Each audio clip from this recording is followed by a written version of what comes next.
இப்போ ஒன்னே ஒண்ணு நான் கேட்கிறேன், இவ்வளவு பேசுறாரு உதயநிதி, இன்னைக்கு மீட்டிங்ல அப்படி பேசியிருக்காரு.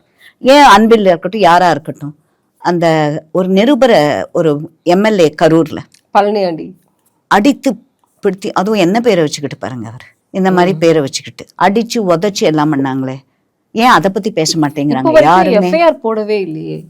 அதுதான்மா, நீங்க அதெல்லாம் அதான மீடியா கேட்க வேண்டியது, எங்கிட்ட கேட்கக்கூடாது. அதுல சட்டம் ஒழுங்கு எங்க இருக்கிறது? இதே சட்டம் ஒழுங்கு இவங்க இந்த குரூப், இந்த ஆட்சியை விமர்சிப்பவர்களிடம் உடனே செல்கிறது.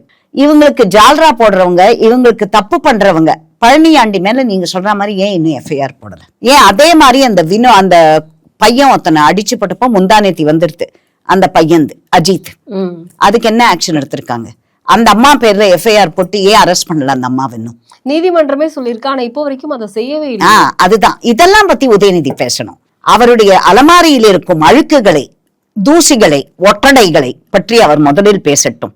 டெல்லி, அவ்வளவு தூரம் டெல்லிக்கெல்லாம் அவர் போக வேண்டாம். ஏன்னா லோக்கலா அவங்க அலமாரியில இருக்கிற குப்பை குளம் அதெல்லாம் பத்தி பேசட்டும்.